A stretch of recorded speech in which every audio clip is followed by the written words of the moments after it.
Hello everyone, मैं are के आपका स्वागत करता हूं मेरे YouTube channel R K with study में। SSC previous year papers, R K with SSC previous year paper. आज हम सॉल्यूशन करने वाले हैं 7 मार्च 2022 का शिफ्ट सेकंड जीके का पेपर। चलो शुरू करते हैं। क्वेश्चन है, बड़े बांधों के संबंध में निम्नलिखित में से कौन सा कथन सही है? उनके पास सामाजिक समस्याएं हैं। वे बड़ी संख्या में किसानों और आदिवासियों को पर्याप्त मुआवजे या पुनर्वास के बिना विस्थापित करते हैं। उनके पास पर्यावरण संबंधी समस्याएं क्योंकि वे वनों की कटाई और जैविक विविधता के नुकसान में भारी योगदान करते हैं। तो क्वेश्चन पूछा कि बड़े बांधों के संबंध में निम्न में से कौन सा, तो उपयुक्त क्वेश्चन का उचित आंसर होगा 2। चलिए हम आपको और विस्तार से बताते हैं। सही उत्तर विकल्प 2 है। बड़े बांध जल के भंडारण, पानी, बिजली उत्पादन, सिंचाई और बाढ़ नियंत्रण के लिए, जलाशय बनाने के लिए नदियों के पार बनाए गए विशाल ढांचे हैं। वे आमतौर पर कंक्रीट, स्टील या पृथ्वी सामग्री का उपयोग करके बनाए जाते हैं और आकार में कुछ मीटर से लेकर कई किलोमीटर तक हो सकते हैं। चीन में थ्री गॉर्जेस बांध, ब्राज़ील और पराग्वे की सीमा पर इटाइपू बांध और संयुक्त राज्य अमेरिका में ऊबर बांध सहित विभिन्न उद्देश्यों के लिए दुनिया भर में बड़े बांध बनाए गए हैं। जबकि बड़े बांध महत्वपूर्ण लाभ प्रदान कर सकते हैं, वे पर्यावरण और समुदायों पर नकारात्मक प्रभाव भी डाल सकते हैं। बड़े बांधों के सबसे महत्वपूर्ण पर्यावरणीय प्रभावों में से एक प्राकृतिक नदी प्रवाह में परिवर्तन और जलीय पारिस्थितिक तंत्र का विघटन है। बांध मछली के प्रवास मार्गों को अवरुद्ध कर सकते हैं, भाप के अपसादन को कम कर सकते हैं और जल के तापमान को रसायन विज्ञान को बदल सकते हैं। ये सभी मछली और अन्य जलीय प्रजातियों को नुकसान पहुंचा सकते हैं। बांध प्राकृतिक बाढ़ चक्र को भी बदल सकते हैं, जो अनुप्रभाव समुदायों को पारिस्थितिक तंत्र पर नकारात्मक प्रभाव डाल सकता है। पर्यावरणीय प्रभावों के अलावा बड़े बांधों के सामाजिक और आर्थिक प्रभाव भी हो सकते हैं। बड़े बांधों का निर्माण स्वदेशी लोगों सहित स्थानीय समुदायों को और उनकी पारंपरिक भूमि से विस्थापित कर सकता है और उनकी सांस्कृतिक प्रथाओं को पारित कर सकता है। बांध अनुप्रवाह समुदायों को भी प्रभावित कर सकता है।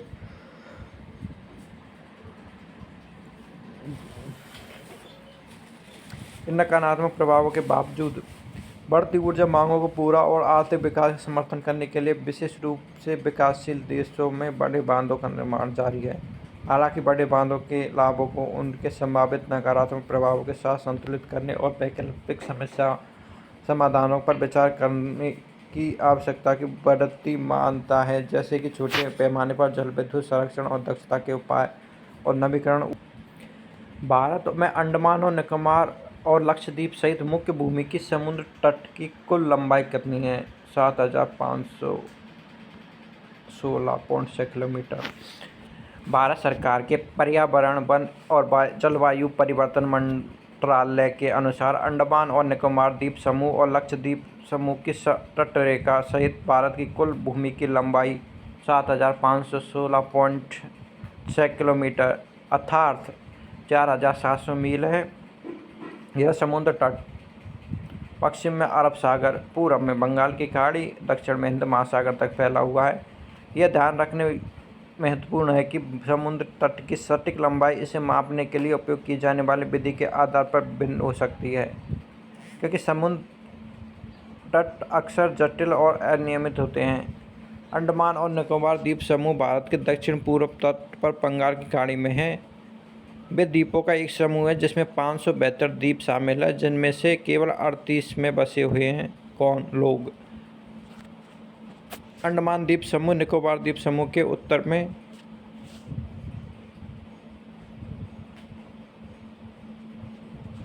अंडमान द्वीप समूह निकोबार द्वीप समूह के उत्तर में है और 10 डिग्री चैनल द्वारा अलग किए जाते हैं। अर्थात अंडमान द्वीप समूह निकोबार द्वीप समूह से 10 डिग्री चैनल द्वारा अलग किए जाते हैं। अंडमान और निकोबार द्वीप समूह की राजधानी पोर्ट ब्लेयर है, जो अंडमान द्वीप समूह पर स्थित है। द्वीप अपने प्राचीन समुद्री तटों, क्रिस्टल साफ जल और विविध वनस्पति और जीवों के लिए माने जाते हैं। भारत के सितार वादक के रूप में किसे जाना जाता है? भारत के सितार वादक के रूप में ऑप्शन दिए गए हैं। महर्षि पतंजलि का संबंध आयुर्वेद से है। पंडित रविशंकर, उस्ताद बिस्मिल्लाह खां, शहनाई वादक सितारा देवी ये भारतीय नृत्यांगना है। अतः पंडित रविशंकर सितार वादक के रूप में जाने जाते हैं। रविशंकर को भारत में सितार वादक के रूप में जाना जाता है। वह एक प्रसिद्ध संगीतकार और संगीतकार थे। उनका जन्म 1920 में वाराणसी भारत में हुआ था और 2012 में उनकी मृत्यु हो गई। शंकर को पश्चिमी भारतीय संगीत को लोकप्रिय बनाने के लिए जाना जाता है। 1960 के दशक के साइकेडेलिक भ्रमित करने वाले रॉक संगीत पर बड़ा प्रभाव था। उन्होंने द बीटल्स के जॉर्ज हैरिसन सहित कई पश्चिमी संगीतकारों के साथ सहयोग किया और उन्हें अपने जीवन काल के भारत के सर्वोच्च नागरिक पुरस्कार भारत रत्न सहित कई प्रतिष्ठान पुरस्कारों से सम्मानित किया गया। रविशंकर को भारतीय शास्त्रीय संगीत के इतिहास में सबसे महत्वपूर्ण शख्सियतों में से एक माना जाता है और उनकी विरासत दुनिया भर के संगीतकारों को प्रभावित करती है। महर्षि पतंजलि एक सर्वदेव प्राचीन भारतीय संत थे जिनके बारे में माना जाता है कि उन्होंने योग सूत्र का संकलन किया, जो 196 सूक्तियों का संग्रह है, जो योग के अभ्यास और दर्शन के पर मार्गदर्शन प्रदान करता है। पतंजलि के जन्म और मृत्यु की सही तारीख याद नहीं है, लेकिन माना जाता है कि वे दूसरी शताब्दी ईसा पूर्व या उससे पहले भारत में रहते थे। पतंजलि शास्त्रीय आयुर्वेद के संस्थापक के रूप में प्रतिष्ठित है। पारंपरिक चिकित्सा की एक प्रणाली जो भारतीय शरीर, मन और आत्मा के संतुलन पर जोर देती है। योग और आयुर्वेद में उनके योगदान के अलावा पतंजलि को पाणिनि के संस्कृत व्याकरण पर उनकी टिप्पणी के लिए भी जाना जाता है, जिसे महाभाष्य के रूप में जाना जाता है। पाणिनि के संस्कृत व्याकरण पर उनकी टिप्पणी के लिए भी जाना जाता है। पतंजलि की शिक्षाओं का भारत की आध्यात्मिक और दार्शनिक प्रभाव पर गहरा प्रभाव पड़ा है और उनकी विरासत आज भी दुनिया भर के लाखों लोगों को प्रभावित करती है। उस्ताद बिस्मिल्लाह खां एक महान भारतीय संगीतकार थे जिन्हें व्यापक रूप से सभी समय के बेहतरीन शहनाई वादकों में से एक माना जाता है। उनका जन्म 1916 में भारत के बिहार के छोटे से शहर डोबराव में हुआ था और वे वाराणसी शहर में पले बढ़े, जो अपनी समृद्ध संगीत विरासत के लिए जाना जाता है। खान ने शहनाई बजाना शुरू किया, एक पारंपरिक भारतीय वाद्य यंत्र, एक छोटी आयु में और जल्द ही अपने कौशल गुण के लिए प्रतिष्ठा प्राप्त की। वे भारत में सबसे प्रसिद्ध संगीतकारों में से एक बन गए। दुनिया भर के दर्शकों के लिए प्रदर्शन किया और संगीत में उनके योगदान के लिए कई पुरस्कार और प्रशंसा प्राप्त की। खान को पारंपरिक भारतीय संगीत को संरक्षित करने और बढ़ावा देने के लिए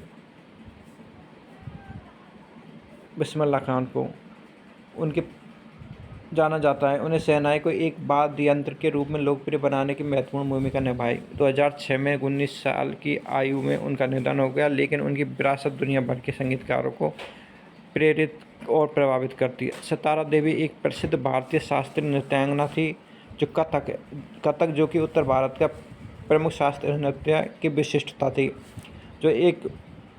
जिसमें फुटवर्क के चेहरे के भाव और कहानी कहने पर जोर दिया जाता है। उनका जन्म 1920 में कोलकाता, भारत में हुआ था और उनका पालन पोषण संगीतकारों और नर्तकों के परिवार में हुआ।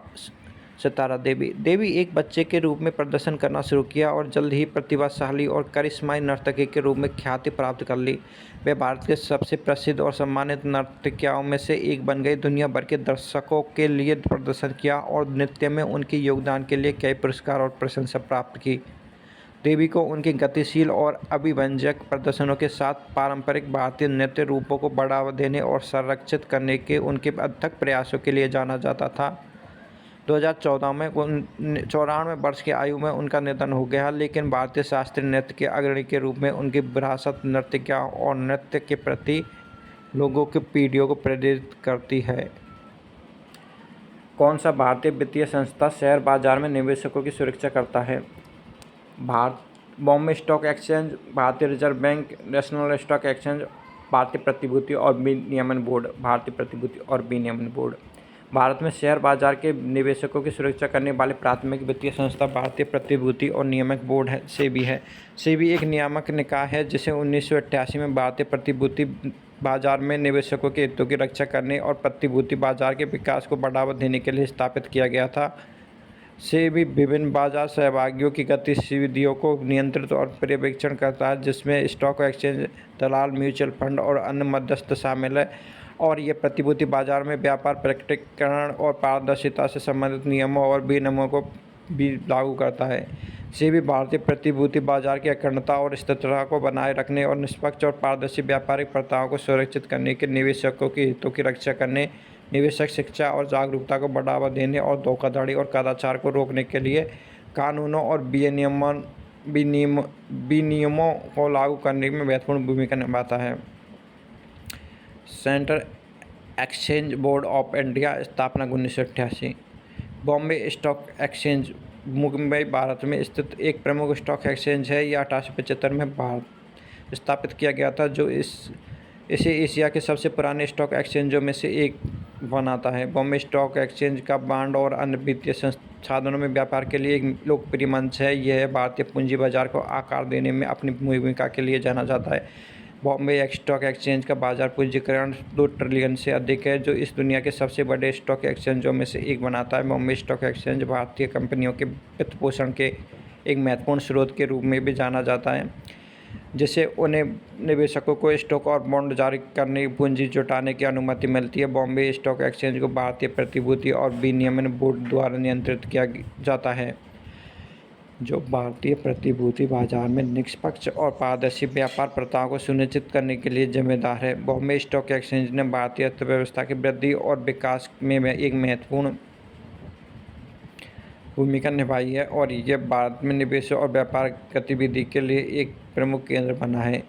भारतीय रिजर्व बैंक ने भारत का एक केंद्रीय बैंक है, जो देश की मौद्रिक नीति को विनियमित करने के लिए और बैंकिंग प्रणाली को निगरानी की जिम्मेदार है। आरबीआई की स्थापना 1935 में हुई थी और इसका मुख्यालय मुंबई में है। इसके कार्यों में मौद्रिक नीति तैयार करना, लागू करना, बैंकों और अन्य वित्तीय संस्थानों का विनियमन और प्रक्षेपण करना, विदेशी मुद्रा बाजार का प्रबंधन करना और मुद्रा जारी शामिल है। आरबीआई एक केंद्रीय मंडल द्वारा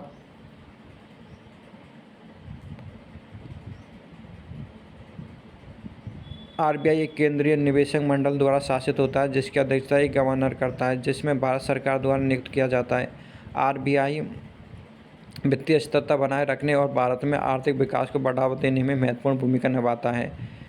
इसकी नीतियों और निर्णयों को देश में बैंकिंग और वित्तीय क्षेत्रों के साथ व्यापक अर्थव्यवस्था पर महत्वपूर्ण प्रभाव पड़ता है। आरबीआई के संकट में बैंकों और अन्य वित्तीय संस्थानों को तरलता प्रदान करते हुए अंतिम उपाय के ऋणदाता के रूप में भी जाना जाता है। नेशनल स्टॉक एक्सचेंज मुंबई में स्थित भारत के प्रमुख स्टॉक एक्सचेंजों में से एक है। यह 1992 में स्थापित किया गया और अब तक से बाजार पूंजीकरण द्वारा दुनिया के सबसे बड़े स्टॉक एक्सचेंजों में से एक बना है। एनएसई एक इक्विटी, वायदा और वैकल्पिक मुद्राओं और ऋण प्रतिभूतियों सहित वित्तीय साधनों की एक विस्तृत श्रृंखला में व्यापार के लिए एक मंच प्रदान करता है। यह अपने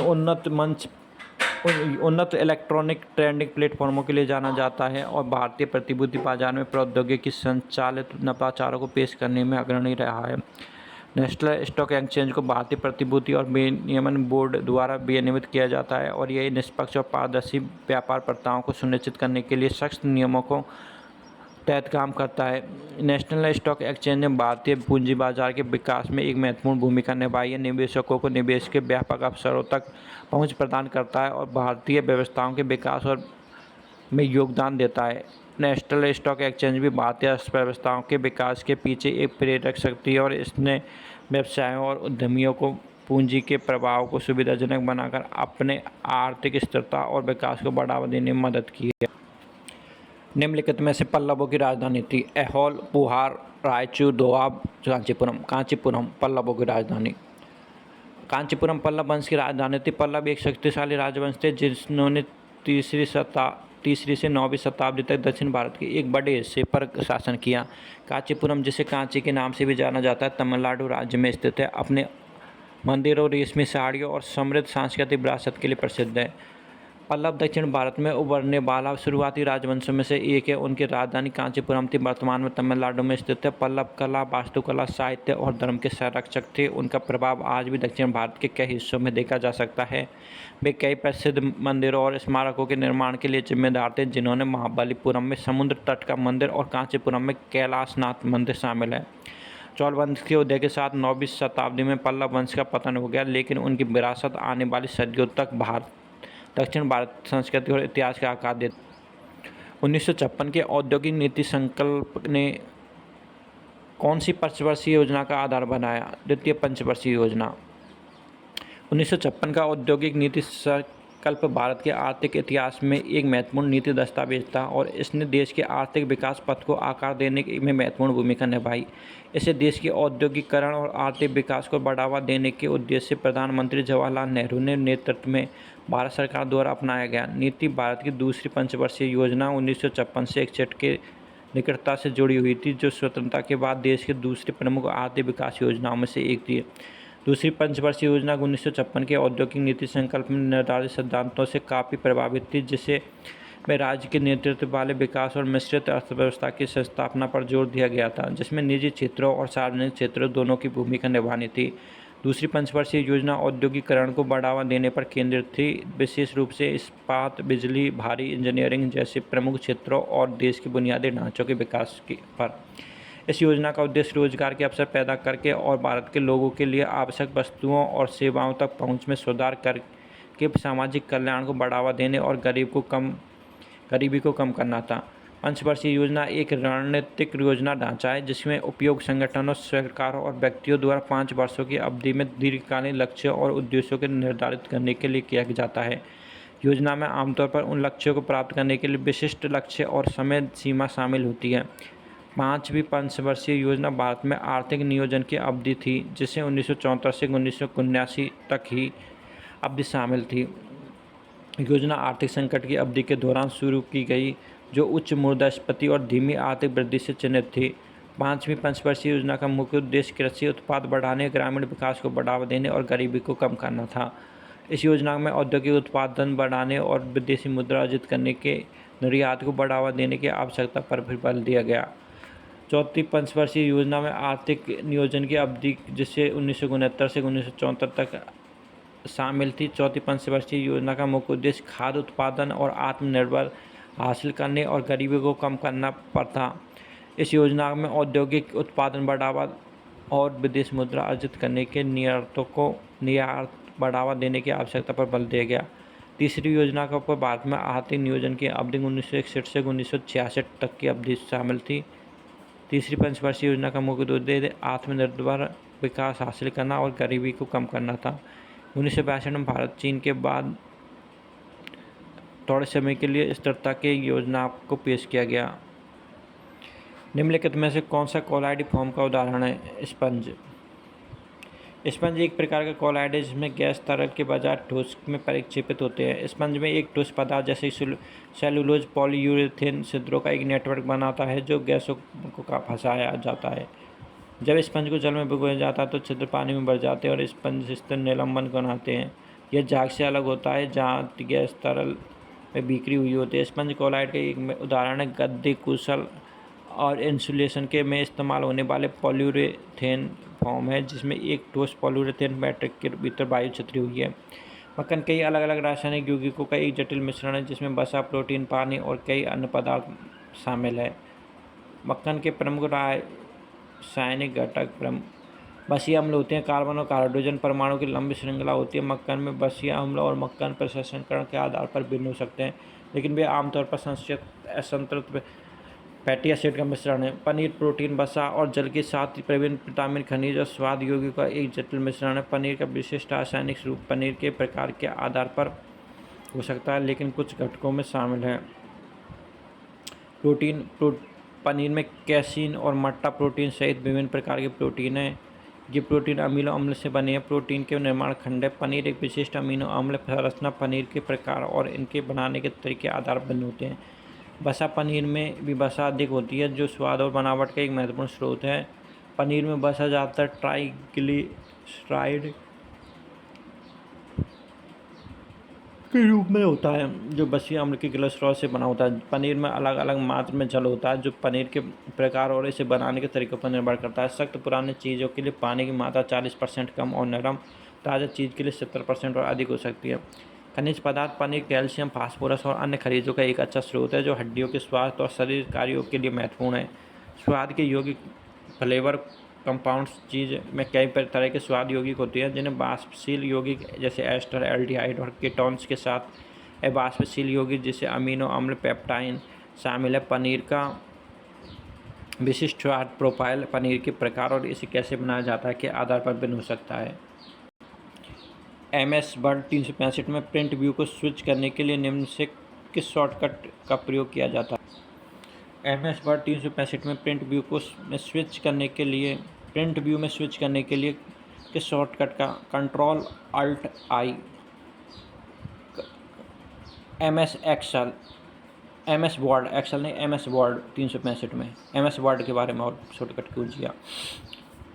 Ctrl M पैराग्राफ करें, Ctrl V बोल्ड हाईलाइट चयन करें, Ctrl D फॉन्ट विकल्प, Alt F वर्तमान प्रोग्राम में फाइल मेनू विकल्प, Alt E वर्तमान कार्यक्रम में संपादन विकल्प, F1 सार्वभौमिक सहायता किसी भी प्रकार के कार्यक्रम के लिए, Ctrl A सभी टेक्स्ट का चयन, Ctrl X चयनित आइटम को काटना, Ctrl डिलीट अगला शब्द मिटाएं, Ctrl C चयनित आइटम को प्रतिलिपि बनाएं, Ctrl INS चयनित आइटम की प्रतिलिपि बनाएं, Ctrl B चयनित आइटम को पेस्ट करें, Ctrl INS चयनित आइटम को पेस्ट करें।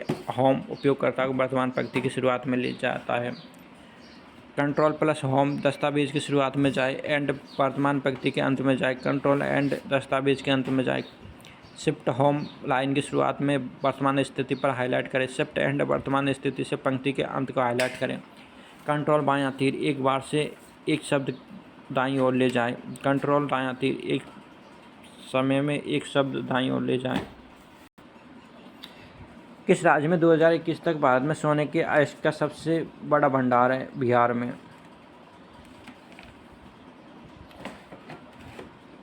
कर्नाटक भारत में सोने का सबसे बड़ा उत्पादक राज्य। कर्नाटक कुल 99% के प्राथमिक सोने का अग्रणी उत्पादक है। शेष उत्पादन झारखंड से बताया जाता है। कोलार गोल्ड फील्ड्स और हट्टी गोल्ड फील्ड्स कर्नाटक में दो प्रमुख गोल्ड फील्ड्स है। कर्नाटक भारत का एकमात्र चालू सोने की खान है। हट्टी गोल्ड माइंस देश में प्राथमिक सोने का एकमात्र उत्पादन है। हट्टी गोल्ड माइंस की सालाना उत्पादन क्षमता 5,50,000 टन है। हट्टी गोल्ड माइन दुनिया की सबसे प्राचीन धातु खानों में से एक है। सोने की कीमतों की गिरावट के कारण 28 फरवरी 2001 को कोलार शब्द क्षेत्र बंद कर हो गए। क्वेश्चन है, भारत में कौन सी नदी बंगाल की खाड़ी में गिरती है। माही, नर्मदा, गोदावरी, ताप्ती। नर्मदा नदी बंगाल की खाड़ी में नहीं, अरब सागर में गिरती है। गोदावरी नदी। गोदावरी भारत की सबसे बड़ी प्रायद्वीपीय नदी है। यह गंगा के बाद भारत की दूसरी सबसे बड़ी नदी है। यह पहाड़ी महाराष्ट्र के त्रयम्बक से निकलती है। इसकी लंबाई 1500 किलोमीटर है। इसकी लंबाई और क्षेत्रफल के कारण इसे दक्षिण गंगा के नाम से भी जाना जाता है। के राज्य से होकर महाराष्ट्र, छत्तीसगढ़, तेलंगाना और आंध्र प्रदेश। माही नदी यह मध्य प्रदेश के धार जिले में सरदारपुर तहत के बोपापर गांव के 500 मीटर की ऊंचाई पर विंध्य के उत्तरी ढलानों से माही कांटा पहाड़ी से निकलती है। राजस्थान के बांगड़ क्षेत्र से होकर बहती है, गुजरात में प्रवेश करती है और अरब सागर में बहती है। नर्मदा नदी का उत्पत्ति मध्य प्रदेश के अनूपपुर जिले के अमरकंटक में स्थित नर्मदा कुंड से होता है। अमरकंटक मैकाल पर्वत पर स्थित है। नर्मदा नदी उत्तर और दक्षिण भारत के बीच चिह्नित सीमा बनाती है।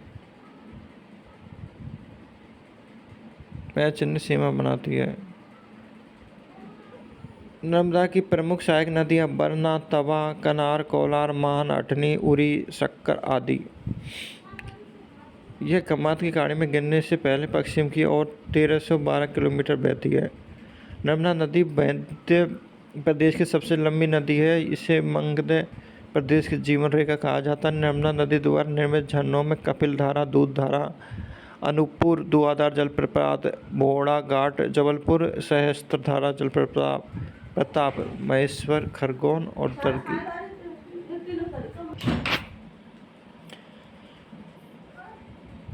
माही नदी ताप्ती नदी मध्य प्रदेश व नर्मदा नदी के दक्षिण में स्थित ताप्ती नदी प्रदेश के दक्षिण में स्थित ताप्ती नदी मध्य भारत में नर्मदा नदी के दक्षिण में स्थित एक नदी है जो नर्मदा नदी के दक्षिण में स्थित एक नदी है जो अरब सागर में गिरने से पहले पश्चिम बंगाल की ओर बहती है। नदी की लंबाई 724 किलोमीटर है। यह महाराष्ट्र, गुजरात और मध्य प्रदेश राज्यों से होकर बहती है। ताप्ती नदी का उद्गम मध्य प्रदेश के मुल्ताई, बैतूल जिले और सतपुड़ा पर्वत श्रृंखला से होता है। चलिए चित्र के माध्यम से आपको भारत की नदियाँ दिखाते हैं। North 600 kilometre. उत्तर सिंधु नदी तंत्र में की नदियों का क्रम है सिंधु, झेलम, चेनाब, सतलज। अब आते हैं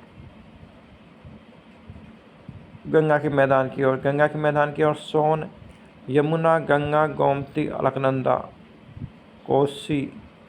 ब्रह्मपुत्र नदी तंत्र, महानदी उड़ीसा, लूनी नदी राजस्थान, माही नदी और संग नर्मदा, तापी, गोदावरी, कृष्णा, पेन्नार, कावेरी, पेरियार। प्रोग्राम इंस्ट्रक्शन को होल्ड करने के लिए किसका प्रयोग किया जाता है जिसे कंप्यूटर के जीवन भर नहीं बदला जा सकता? प्रोग्राम इंस्ट्रक्शन को होल्ड करने के लिए रोम। कंप्यूटर की रीड ओनली मेमोरी एक स्टोरेज माध्यम है जो कंप्यूटर और इलेक्ट्रॉनिक उपकरणों पर डेटा को स्थायी रूप से स्टोर करता है। इसे चिप्स में संग्रहित डेटा वोलेटाइल है, अर्थात बिजली बंद होने के बावजूद यह नष्ट नहीं होता है। 5 बेसिक रोम प्रणाली है। ROM read only memory, PROM programmable read only memory, EPROM erasable programmable read only memory, EEPROM विद्युत रूप से मिटाने योग्य programmable read only memory. Flash memory एक प्रकार की EEPROM का है जो इनसिक्रेट स्पैरिंग का उपयोग करता है। बायोस फ्लैश मेमोरी का उपयोग करता है। रजिस्टर, यह क्वेश्चन पहले भी आया है। कंप्यूटर की सबसे छोटी और सबसे तेज़ मेमोरी कंप्यूटर की सेंट्रल प्रोसेसिंग यूनिट में स्थित रजिस्टर मेमोरी है। यह आमतौर पर सबसे अधिक उपयोग किए जाने वाले निर्देश, डेटा आदि को संग्रहित करता है और CPU द्वारा उपयोग किए जाने है। कंट्रोल CPU का हिस्सा है। इनपुट और आउटपुट डिवाइस और कंप्यूटर मेमोरी को सलाह देता है कि प्रोसेसर को भेजे गए निर्देशों का जवाब कैसे दिया जाता है। रैम, यह डेटा स्टोर करता है जिसे कंप्यूटर में अस्थायी रूप से उपयोग करने के लिए आवश्यक होता है।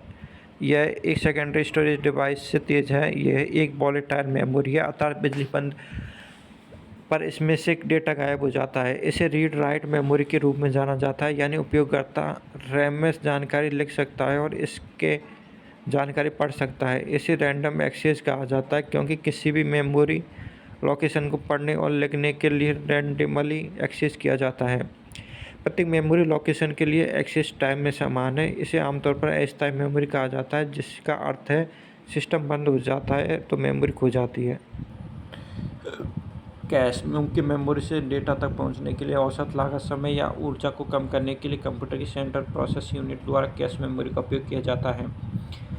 मुख्य डेटा तक पहुंचने के लिए औसत समय या ऊर्जा को कम करने के लिए कंप्यूटर की सेंट्रल प्रोसेसिंग यूनिट द्वारा कैश मेमोरी का उपयोग किया जाता है। आमतौर पर कैश मेमोरी तार्किक रूप से CPU और मेमोरी के बीच स्थित होती है। प्रसिद्ध स्मारक आराम बाग बाबर द्वारा बनवाया गया, यह स्थित है। प्रसिद्ध आराम बाग बाबर द्वारा बनवाया गया था, यह उत्तर प्रदेश में स्थित है। आराम बाग मूल रूप से मुगल सम्राट बाबर द्वारा 1528 में बनाया गया। आराम बाग भारत के सबसे पुराना मुगल उद्यान है जो ताजमहल से 5 किलोमीटर उत्तर पूर्व में आगरा में स्थित है। काबुल में हस्तक्षेप करने से पहले बाबर को अस्थायी रूप से वहीं पर दफनाया गया था। उद्यान एक पारसी उद्यान है जहाँ स्वर्ग के इस्लामी आदर्श का प्रतिनिधित्व करने के लिए बगीचों को रास्ते और नहरों से विभाजित किया गया है। एक भरपूर उद्यान जिसके माध्यम से नदियाँ बहती है। दोनों ओर देखने वाले मंडप जमुना नदी का सामना करते हैं और इसमें एक भूमिगत तहखाना भी है जिसका उपयोग आगंतुकों को तेज गर्मी के दौरान राहत प्रदान करने के लिए किया जाता था। उद्यान में कई जलकुंड और फव्वारे हैं। मुगल शासकों के दो महान वंशों के वंशज थे। अपनी माता की ओर से चंगेज खान 1227 के वंशज थे, जो चीन और मध्य एशिया के प्रमुख कुछ हिस्सों पर शासन करते थे। अपने पिता की ओर से भी ईरान, इराक और आधुनिक तुर्क के शासक तैमूर के उत्तराधिकारी थे। हालांकि मुगलों को मुगल का या मंगोल का हालात न पसंद नहीं था। ऐसा इसलिए था क्योंकि चंगेज खान की स्मृति असंख्य लोगों के नरसंहार से जुड़ी है। हालांकि मुगलों को मुगल या मंगोल कहलाना पसंद नहीं था, क्योंकि चंगेज खान की स्मृति असंख्य लोगों के नरसंहार से जुड़ी है। यह उज्बेकस उसके मंगोल प्रतिनिधियों से भी जुड़ा हुआ था। दूसरी ओर मुगलों को अपने तैमूर वंश पर गर्व था, कम से कम इसलिए नहीं कि उनके महान पूर्वज 1398 में दिल्ली पर कब्जा कर लिया था। निम्नलिखित में से कौन सी भारतीय संविधान की 7वीं अनुसूची की संसूची के अंतर्गत आता है? निम्नलिखित में से कौन सा भारतीय संविधान की 7वीं अनुसूची की संसूची के अंतर्गत आता है? सार्वजनिक स्वास्थ्य और स्वच्छता, सार्वजनिक व्यवस्था, अस्पताल और औषधालय, वजन और माप की मानकों की स्थापना। वजन और माप के मानकों की स्थापना 7वीं अनुसूची के अंतर्गत आता है। भारतीय संविधान की 7वीं अनुसूची के संदर्भ में संघ और राज्यों के बीच शक्तियों के विभाजन से संबंधित है। भारत के संविधान की 7वीं अनुसूची संघ और राज्यों के बीच शक्तियों और कार्यों को आवंटन को परिभाषित और निर्देशित करती है। इसमें 3 सूचियां हैं: संघ सूची, राज्य सूची, समवर्ती सूची। भारतीय संविधान की 7वीं अनुसूची संघ सूची में 97 विषय थे, अब इनकी संख्या 100 विषय है। 88वें संशोधन ने इस संघ सूची को एक नया विषय जोड़ा, जिसे सेवा पर कर कहा जाता है। राज्य सूची में 61 विषय हैं, जिसमें से 66 आइटम थे। 1991 में 69वें संविधान संशोधन ने राष्ट्रीय राजधानी के संबंध में विशेष प्रावधान किए। दिल्ली सरकार द्वारा राज्य सूची के तहत 3 विषयों पर कानून नहीं बनाया जा सकता: लोक व्यवस्था, पुलिस और भूमि। समवर्ती सूची के अंतर्गत 52 विषय शामिल हैं और राज्य सूची के अंतर्गत इसे 61 विषय हैं। पहले 66 विषय थे, अब 61 विषय हैं। समवर्ती सूची के अंतर्गत 52 और संघ सूची के अंतर्गत 100 विषय हैं। ब्रिटिश ईस्ट इंडिया कंपनी की ओर से प्लासी के युद्ध का नेतृत्व किसने किया? ब्रिटिश ईस्ट इंडिया कंपनी की ओर प्लासी के युद्ध का नेतृत्व रॉबर्ट क्लाइव। प्लासी का युद्ध 1757 में भागीरथी नदी के पूर्व में स्थित बंगाल के प्लासी क्षेत्र में लड़ा गया। रॉबर्ट क्लाइव के नेतृत्व में ब्रिटिश ईस्ट इंडिया कंपनी के टुकड़ियों ने बंगाल के अंतिम स्वतंत्र नवाब सिराज उद दौला और उनके फ्रांसीसी सहयोगी सेना के खिलाफ मोर्चा खोल दिया। प्लासी के युद्ध में ब्रिटिश ईस्ट इंडिया कंपनी की जीत भारत के इतिहास के महत्वपूर्ण स्थलों में से एक है। प्लासी के युद्ध के भारत में विभिन्न सम्राट की शुरुआत का मार्ग प्रशस्त किया। अंग्रेजों के कर लाभों का आनंद मिला, उन्हें किसी भी प्रतिद्वंदी विदेश व्यापारियों के साथ प्रतिस्पर्धा नहीं करनी पड़ी और अपने सैन्य और व्यापारिक हितों की रक्षा के लिए बंगाल के राजस्व का उपयोग करना शुरू कर दिया। बंगाल से इतनी दौलत बहा ली गई कि अर्थव्यवस्था पूरी तरह चरमरा गई। इसे प्लासी लूट के नाम से जाना जाता है। बंगाल के संपत्ति के साथ अंग्रेजों ने अपना व्यापार और राजनीतिक वर्चस्व हासिल किया। ईस्ट इंडिया कंपनी के व्यापार करने वाले लंदन के व्यापारियों के गवर्नर और कंपनी, जिसे अंग्रेज ईस्ट इंडिया कंपनी के नाम से जाना जाता है, 1600 ईस्वी में बनाई गई थी। कप्तान विलियम हॉकिंस 1609 में सूरत में एक कारखाना खोलने की अनुमति लेने के लिए जहांगीर के दरबार में पहुंचे। जहांगीर द्वारा एक फरमान जारी किया गया, जिसमें अंग्रेजों को सूरत में एक कारखाना बनवाने की अनुमति दी गई थी। 1613 में सूरत ईस्ट इंडिया कंपनी की एक स्थायी फैक्ट्री बनाई गई। 1616 में कंपनी ने दक्षिण में मछलीपट्टनम में अपना पहला कारखाना स्थापित किया। किस भारतीय लेखक ने प्रसिद्ध पुस्तक मानसरोवर लिखी है? प्रेमचंद।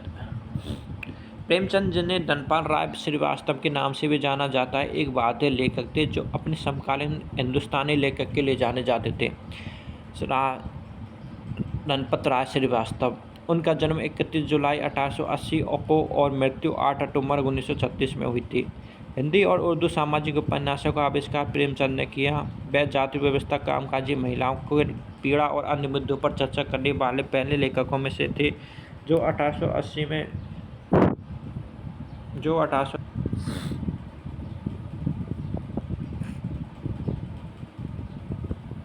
वह भारतीय महाद्वीप के सबसे प्रतिष्ठित लेखकों में से एक थे। 20वीं शताब्दी के पूर्वार्ध के समय सबसे महान हिंदी लेखकों में से एक रूप में पहचाने। उन्होंने अपने विभिन्न उपन्यास लिखे, जिनमें गोदान, क्रमभूमि, गबन, महासरोवर और ईदगाह शामिल है। रोज़-ए-वतन नामक पुस्तक में उन्होंने अपनी 5 लघु कथाओं का पहला संग्रह जारी किया। मानसरोवर किसके द्वारा लिखी गई? प्रेमचंद के द्वारा। उच्च मात्रा में कैंसर कोशिका को मारता है और उनके डीएनए को नुकसान पहुंचाकर उनकी वृद्धि को धीमा कर देता है। कैंसर कोशिका जिन्हें डीएनए मद से परे क्षतिग्रस्त हो गया में विभाजित होना बंद कर देती है या मर जाती है। वह क्षतिग्रस्त कोशिकाएं मर जाती है और तो टूट कर जाती है, जो शरीर द्वारा हटा दी जाती है। उच्च मात्रा में विकिरण चिकित्सा। कैंसर के इलाज के लिए विकिरण चिकित्सा में विकिरण की उच्च खुराक का उपयोग किया जाता है, जिसे कैंसर कोशिकाओं को खत्म करने और ट्यूमर के आकार को कम करने के लिए कैंसर उपचार के रूप में भी जाना जाता है। आपको दांतों या टूटी हड्डियों के एक्सरे के साथ आपके शरीर के अंदर देखने के लिए एक्सरे में कम से कम विकिरणों का उपयोग किया जाता है। विकिरण चिकित्सा कैंसर कोशिकाओं के डीएनए को नुकसान पहुंचाती है, जो या तो उन्हें मार देती है, उच्च मात्रा में वृद्धि को सीमित कर देती है। जिन कैंसर कोशिकाओं में डीएनए की क्षति होती है, उनकी मरम्मत नहीं की जा सकती, बढ़ाना बंद कर देती है या मर जाती है। जब क्षतिग्रस्त कोशिका समाप्त हो जाती है तो उनके नष्ट कर देती हैं, लेकिन बहुत अधिक विकिरण कोशिकाओं को संरचना को बदलकर और डीएनए को नुकसान पहुंचाकर ऊतकों को नुकसान पहुंचा सकता है। इसमें गंभीर स्वास्थ्य समस्याएं हो सकती हैं। कीमोथेरेपी किसी भी बीमारी के इलाज के लिए किसी भी दवा का उपयोग है, लेकिन ज़्यादातर लोगों के लिए कीमोथेरेपी शब्द कैंसर इलाज के इस्तेमाल के लिए किया जाता है। कीमोथेरेपी किसी भी बीमारी के इलाज के लिए किसी भी दवा का उपयोग है। इसे अक्सर कीमो के रूप में संचित किया जाता है। सर्जरी और विकिरण चिकित्सा एक निश्चित क्षेत्र में कैंसर कोशिकाओं को हटाती है, मारती है या क्षतिग्रस्त करती है, लेकिन कीमो शरीर में काम करती है। शल्य चिकित्सा एक चिकित्सा विशेषता है जो रोग संबंधित स्थिति की जांच या उपचार करने के लिए रोगी पर हाथ और उपकरणों के तकनीकों को नियोजन करती है, जैसे कोई बीमारी या चोट, शारीरिक कार्य या उपस्थिति को बढ़ाने के लिए, आवांछित टूटे हुए क्षेत्रों की मरम्मत के लिए। विद्युत चिकित्सा एक स्वास्थ्य देखभाल की पेशा है जिसका उद्देश्य लोगों की चोट, बीमारी या अक्षमता से प्रभावित होने पर आंदोलन और कार्यों को बहाल करने और बनाए रखने में मदद करता है। विद्युत चिकित्सा हाथ में चिकित्सा, व्यायाम और शिक्षा के संयोजन उपयोग करते हैं। भारतीय संविधान में निम्न में से कौन सा अनुच्छेद उच्च न्यायालय की रिट से संबंधित है? उच्च न्यायालय सुप्रीम कोर्ट में रिट अनुच्छेद 32 और उच्च न्यायालय में रिट अनुच्छेद 226 के तहत अनुच्छेद 226 के तहत मामलों के अनुसार 5 से 1 रिट जारी करने के उच्च न्यायालयों में रिट याचिका दायर की जाती है। एक उच्च न्यायालय को एक मौलिक अधिकारों के प्रवर्तक के निर्देश, आदेश या रिट जारी करने का अधिकार है। किसी भी अन्य उद्देश्य के लिए इसमें शामिल है बंदी, प्रत्यक्षीकरण, परमादेश, निर्देश, अधिकार प्रमाण पत्र। सर्वोच्च न्यायालय को मौलिक अधिकारों का रक्षक या पूर्तिकर्ता माना जाता है। अनुच्छेद 32 भारतीय संविधान के अनुच्छेद 32 को डॉक्टर भीमराव अम्बेडकर द्वारा संविधान के हृदय और आत्मा के रूप में वर्णित किया गया है। ये एक नागरिक और उनके मौलिक अधिकारों के उल्लंघन के मामले में सर्वोच्च न्यायालय से संपर्क करने का अधिकार देता है। इसे संवैधानिक उपचारों भी कहा जाता है। निम्नलिखित में से कौन सी नदी राजस्थान से निकलती है? राजस्थान से निकलती है माही, नर्मदा, तापी, बनास। माही, बनास नदी। मद्रास नदी मध्य प्रदेश से निकलती है। ताप्ती नदी मध्य प्रदेश से निकलती है। नर्मदा नदी मध्य प्रदेश से निकलती है। माही नदी भी। बनास नदी राजस्थान राज्य से निकलती है। कुम्भलगढ़ के पास अरावली पर्वतमाला की कमनूर पहाड़ियों से निकलती है। इसे वन की आशा जंगल के नाम से भी जाना जाता है। यह राजस्थान के मेवाड़ क्षेत्र से उत्तर पूर्व की ओर बहती है। सवाई माधोपुर जिले के रामेश्वर गांव के पास चंबल से मिलती है। बेड़च और मैनासी बनास की नदी के दाहिने किनारे की सहायक नदी है। कोटारी, खारी, दाई, ढील नदी, सहोदरा नदी, मोरेल और काली सिंध बनास के बाएं की सहायक नदी है। चंबल नदी, यह नदी की सहायक नदी है। यह यमुना नदी की सहायक नदी है। यह मध्य प्रदेश के पश्चिम राज्य मऊ के विंध्याचल श्रेणी से निकलती है। यह उत्तर में दक्षिण पूर्वी राजस्थान में बहती है। यह 5 नदियों के संगम पर समाप्त होती है, जिसे भिंड या इटावा जिले की सीमा पर उत्तर प्रदेश के बरह के पास पच्छनदक में चंबल, कुआरी, यमुना, सिंध, पाहुज शामिल है। प्रमुख सहायक नदियाँ चपरा, काली सिंध, पार्वती, बरसा, नेवाज, कुआरी, सिंध आदि। चंबल नदी। नर्मदा नदी यह मध्य प्रदेश के अनूपपुर जिले के अमरकंटक में स्थित नर्मदा कुंड से निकलती है। नर्मदा की प्रमुख सहायक नदियाँ परना, तवा, कनार, कोलार, मान, हटनी, उरी, शक्कर आदि। यह खंभात की खाड़ी में गिरने वाले से पहले पश्चिम की ओर बहती है। नर्मदा नदी मध्य प्रदेश की सबसे लंबी नदी है। इसे मध्य प्रदेश की जीवन रेखा कहा जाता है। नर्मदा नदी द्वारा निर्मित झरनों में कपिल धारा और दूध धारा, अनूपपुर, धुआंधार जलप्रपात, बेटाघाट, जबलपुर, सहस्त्र धारा जलप्रपात, महेश्वर, खरगोन, दर्द जलप्रपात, मनदाता जलप्रपात आदि शामिल हैं। माही नदी मध्य प्रदेश में निकलती है और राजस्थान के बागड़ क्षेत्र से बहने के बाद गुजरात में प्रवेश करती है और अरब सागर में बहती है। यह ताप्ती नदी, साबरमती नदी, नूली नदी और नर्मदा नदी के साथ भारत के पश्चिम की ओर बहने वाली 5 नदियों में से एक है। पश्चिम की ओर बहने वाली 5 नदी ताप्ती नदी, साबरमती नदी, लूनी नदी, नर्मदा। ताप्ती 1, साबरमती 2, लूनी 3, नर्मदा 4। सहायक नदियाँ हैं सोम, अन्नस और पानम। सौंप, अन्नस और भारतीय परमाणु कार्यक्रम के जनक के रूप में किसे जाना जाता है? भारतीय परमाणु कार्यक्रम के जनक के रूप में अंतरिक्ष के रूप में साराभाई और होमी जागीर भाभा परमाणु कार्यक्रम के रूप में। होमी जागीर भाभा को भारतीय परमाणु कार्यक्रम का जनक कहा जाता है। उन्होंने परमाणु युग का वास्तुकार या परमाणु बम का वास्तुकार भी कहा जाता है। वे परमाणु ऊर्जा प्रतिष्ठान टॉम्ब्रे AEET के रूप में संस्थापक निर्देशक थे। अब उन्हें सम्मान में भाभा परमाणु अनुसंधान केंद्र का नाम दिया गया। वे परमाणु ऊर्जा आयोग एटॉमिक एनर्जी कमीशन के संस्थापक अध्यक्ष थे, जिन्हें 1948 में स्थापित किया गया था। उन्हें एडम पुरस्कार और पद्म भूषण से सम्मानित किया गया था। 1951 और 1953-56 में भौतिकी के नोबेल पुरस्कार के लिए नामांकित किया गया था। विक्रम साराभाई ने अंतरिक्ष अनुसंधान शुरुआत की और भारत की परमाणु ऊर्जा विकसित करने में मदद की। उन्हें अंतर्राष्ट्रीय स्तर पर भारतीय अंतरिक्ष कार्यक्रम का जनक माना जाता है। वे भारतीय अंतरिक्ष अनुसंधान संगठन इसरो के संस्थापक थे। APJ अब्दुल कलाम एक भारतीय अंतरिक्ष प्रौद्योगिकी वैज्ञानिक थे और भारत के मिसाइल मैन के रूप में जाने जाते हैं। वे नागरिक अंतरिक्ष कार्यक्रम और अन्य सैन्य मिसाइल विकास प्रयासों में घनिष्ठ रूप से शामिल थे। UR राव एक भारतीय अंतरिक्ष वैज्ञानिक और इसरो के पूर्व अध्यक्ष थे। उन्हें दी सैटेलाइट मैन ऑफ इंडिया के नाम से जाना जाता है। Satellite man of India UR Rao.